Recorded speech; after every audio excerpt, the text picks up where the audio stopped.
Greetings. My name is Richard Taylor. I'm just going to do this quick video, real quick, as you see the title.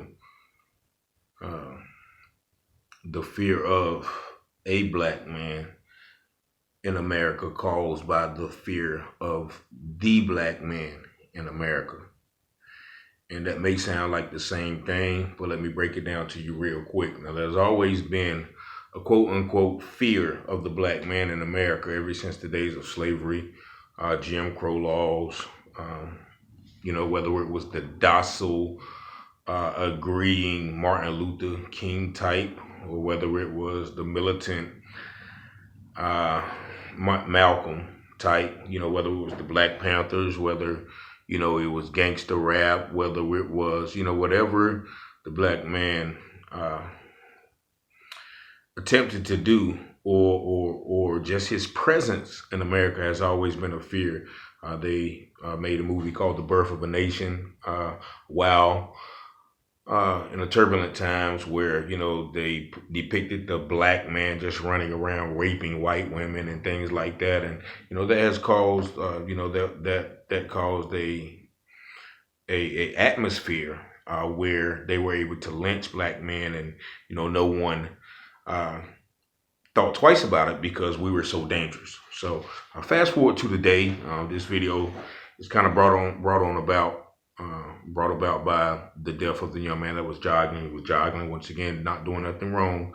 He looked into a house and, was subsequently shot to death by some Caucasian brothers who, was fearful that he was breaking in a house, or fearful that he was a suspect. So that is the fear of the black man in society of America, where every time someone sees a black man, they're either on edge, they're suspicious, and they're overprotective, and different types of things that a black man instills fear. I don't know why. I mean, most of us are pretty nice guys until you do something wrong to us.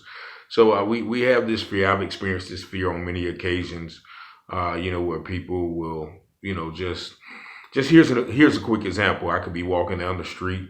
A white guy with his wife is walking. They're walking casually, but then as I come and we meet eye contact, he immediately grabs his wife's hand, and that's just I guess a protective thing. But I just notice little things like that, and it happens often. I don't know how many other people have experienced that, but I have on several occasions. That's just one example. I don't want to harp on the fear of the black man too much, but I want to break down a fear of the black man. The fear of a black man, not fear of the black man. The fear of the black man is fears that other people have, but the fear of a black man, which means my fear, is caused by the fear of the black man in America. And just let me give you a quick example. Once again, I went fishing this weekend in Virginia Beach, which was my home for over 17 years before I moved back here to Goldsboro. But I was fishing, and the fishing pier closed at 10 o'clock. So I decided, I'm going to go spend a couple of hours with my daughter before I leave, and then I'm going to hit the highway. Anybody knows anything about coming to Virginia Beach, you have to travel down the State Highway 58. And on that 58, there's numerous speed traps where deputy sheriffs sit on the side of the road. And, it's they're always there. That's exactly how they make their income, is stopping cars, giving tickets. And if you're not careful, if you're not going 60, if you're over 70, they're going to pull you. So I'm driving home. It's about 1 o'clock. I'm riding through 58. The roads are dark. And then every time I will pass one of the sheriffs on the road and one of the speed traps, I was just overcome with fear, with fear of being stopped. Even though I wasn't doing anything wrong, I wasn't speeding, I don't have any illegal weapons, my car is registered, I don't have any guns, don't have any drugs, don't have any warrants, for the first time, I don't have any legal issues, but an overwhelming fear came. When I passed him, I made sure I was doing the speed limit, 2 hands on the wheel. And I'm just like, okay, as soon as I pass him, I'm looking in the mirror. Heart thumping, blood pressure raising because I don't want this man to get behind me. I don't want this man to get behind me more often, than not. He was probably a Caucasian officer. And it happened like 3 times. I passed like 3 officers, and I began to realize, man, like this is a bad time because I didn't want to get stopped. The roads were dark. I don't know what type of perception or fear he may be dealing with if he stopped a black man. I checked my seats, made sure my phone wasn't in plain view and could be mistaken for a weapon, make sure everything was clear. And so that's the fear that I have, even when doing nothing wrong. I don't want to get stopped by the police, even given a ticket. And it shouldn't be that way. And to take it a little bit further, I got a little bit sleepy. It's about 1:30. And so as soon as you get on 95 from 58, you drive about 10 miles and there's a North Carolina rest stop. And on the other side of the road is Virginia rest stop. Now, the rest stop in Virginia, coming into Virginia, where the cars parked is in front, facing the highway. And it's very lit up. When I pass that, it's like, it's about 20, 25 cars out there. It's very lit up. You park in the front. But on the North Carolina side, the cars are directed to the back of the building.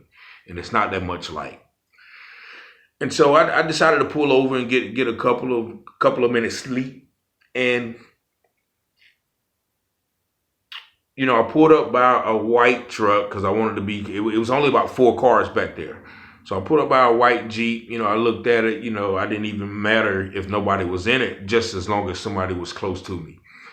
So then I seen a couple of more cars in the parking lot, and so I decided to lay my seat back. And, I'm trying to get to sleep, but every time I would see cars pull up, I would raise my head up and just kind of peek around, make sure, there wasn't any strange happenings. Then I would go back, I would try to get back to sleep, but I couldn't, once again, like in this climate, it's hard, to sleep like that. And I'll tell you why, because I didn't want to be perceived as the black man who was sitting in the parking lot looking suspicious. And there was no one with me, so there's no witnesses. And, one time I felt the car, I heard a car pull right beside me, in the parking space right beside me. It was a big black Jeep. And I held my head up just to peek up and see, who this person is and, make sure they wasn't strange looking. I don't know what strange looking is, but so I looked and, it's a Caucasian lady. And I guess she sees me looking at her, and which I said, okay, I'm actually feeling a little bit secure now. Okay, well, maybe it's I don't have to worry about any, rough looking, gun toting, aggressive American toting a gun. So, but basically she looked at me and then, I lay back down and then I see the Jeep back up. And she goes all the way to the other side, and she doesn't even pull in the parking space. She just stops in the road for a minute. So I'm like, okay, well, maybe, honestly, in this climate, maybe I scared her, So she sits in the parking lot, not even in the parking space for a minute. And at that point, I was just like, okay, well, she's down there. But it also was the fear, once again, that rose up. Well, maybe she's calling the police, telling them there's a suspicious black man in the parking lot. And so once again, my sleep was, hindered, because I was waiting. I was actually expecting somebody to come tap on my window and say, what are you doing here? So nevertheless, she finally pulled in the parking space way down there, and cars were, very few cars were coming and leaving.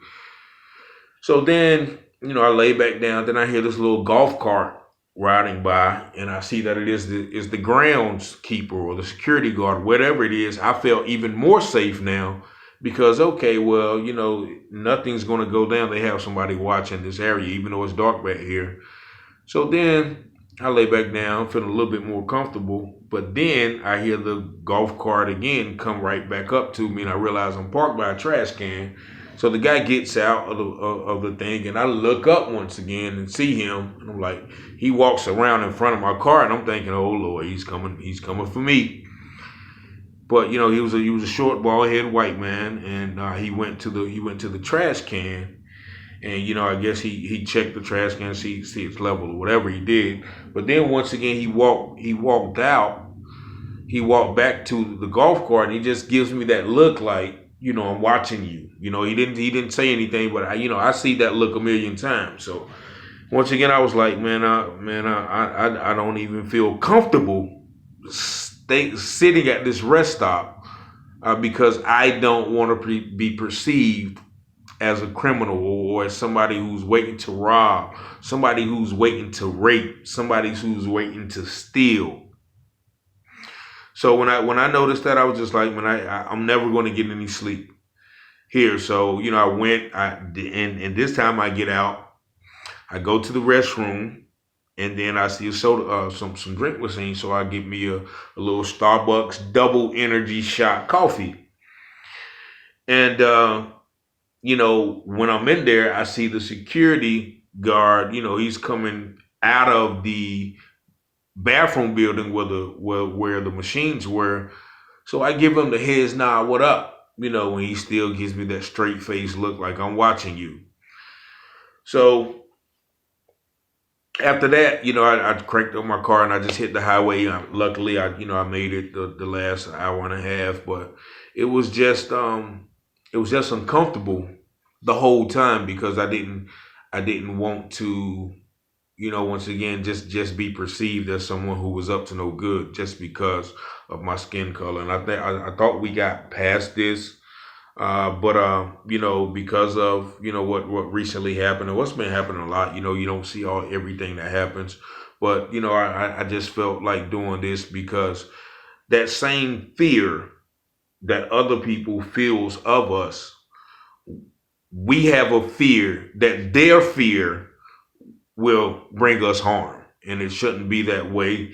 And and I know it's not all my white brothers and sisters. I know that I was at a program with where I was the only black guy the whole time, and well, a lot of the times, and there was nothing but love. There was nothing but respect given. So it's not all of my white brothers and sisters, but it is those times where people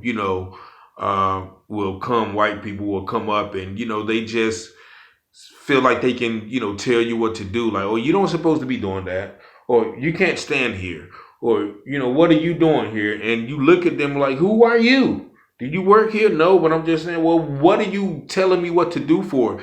And then, because you react in a way that you're God given to react to them. Oh, now you're being aggressive. You're scaring me. I'm going to go tell the manager that I'm going to call the police, and there's an angry black man. And the only thing I asked him was, what is he standing here for? You should go stand over there. And that's where we're at with it, because, the things, the barbecue Becky thing, the little lemonade stand, there's always this feeling that, some of my white brothers and sisters that can just come up and tell a black person what to do, and we're just supposed to do it without speaking, or you don't supposed to, like, I'm in real estate. I love real estate, so I'm always going, if I see an empty house, I'm always going to look at the house, see who owns it, see what kind of condition it is. But because I am the color that I am, somebody can say, okay, I'm trying to break in, I'm trying to steal, and that should not be in this day and age. So I just wanted to do this because this produced, and I'm far from a punk, I don't back down often, but, and it has caused me some problems when, people come up and try to tell me what to do. And I'm like, who are you? Are you police? Do you work here? Okay, get out of my face. And I actually, so I get it. If anybody saw the live, there was the live I did while I was fishing. There was a rally of white brothers and sisters in the parking lot waving flags, American flags, Blue Lives Matter flags. And even a Confederate flag, and my young black sister confronted them like, "What are y'all doing out here? The racial climate. Two guys just got arrested for killing a black man. You should take that down. What do you have to do?" And she was going on. You can look at you can look at the live on my Facebook. But she was just like, "I'm just so tired. I'm just so tired of white people," she said. But and it's not, once again, it's not the everyday white person. There are very good white people who know the situation and are just as fed up as I am, and or we are. So I know it's not everybody, but she was, and it was kind of alarming to me. Once again, it was scary. Like, you're showing forth so much of big monster trucks, American flags, gun toters. We're here and we're not, going nowhere. And one lady even told the black sister, "Well, if you don't like it, you can go home, go get out of here, leave." And so that's the kind of attitude that I don't like when someone has been in a position so many times where just their presence make them a suspect, and you react with that fear. And I'm not asking anybody to to coddle me, to cater to me, just treat me, to overdo it. "Hey, how are you doing? Can I help you?" No, just treat me like the regular human being that you see yourself as in the mirror. I don't want you to roll out the red carpet for me, but I also don't want you all breathing down my back, watching me, like I'm this criminal just because, I wear my hair nappy or whatever, I dress in a certain way, or, I walk a certain way, I have that certain air of confidence, I'm not a threat to you, and I really want to know that. But because of the fear of the black man in America, there is a fear of the black man, and this is a fear that has become more prevalent as I get older, because I don't want to get caught up in a situation where I react to a wrongdoing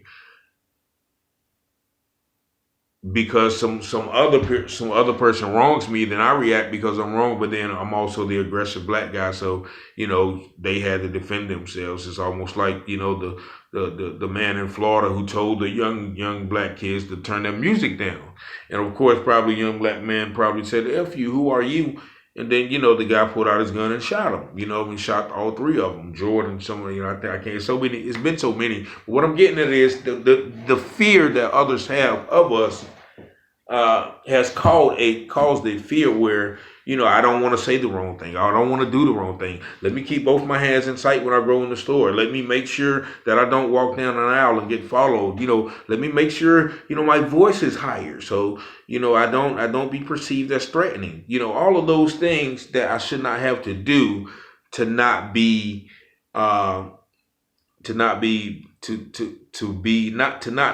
considered a suspect, to consider dangerous, to be considered aggressive. And this is, the point of this video is, that fear of us that is perceived, or that we are going to rob, we're going to kill, we're going to rape, we're thugs, blah, blah, blah.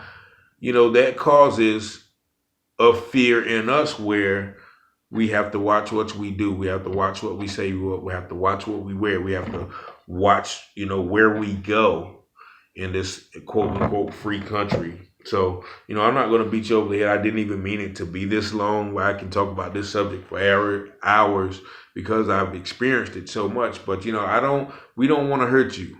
We don't want to hurt anybody. 9 times out of we do enough of that, on our own, hurting each other. So, if any of my white brothers and sisters listening to this, and I know once again you've seen this, and it's been so prevalent that I've even, at times looked at my own brothers like, "Yo, I don't know who this nigga is," speaking here. I don't know who this dude is. Let me, watch him, because once again, we've been ingrained to not even trust each other. So, I know other races who don't know us that well also feel that fear, but we gotta quell fear, because there's the scripture that says perfect love casted out all fear. casteth out all fear. So if you have perfect love for your Christian, there's no reason to fear anybody, because God has not given us the spirit of love, but a power of love and of sound mind. So I want to end this quick thing, but just think about some of the things that you may can do, to not perpetrate that fear, to not perpetuate that fear of the black man and the fear of the black man, if that makes sense. But my name is Richard Taylor once again, and I'm out. Gotta go cook some fish. Appreciate y'all for tuning in, though.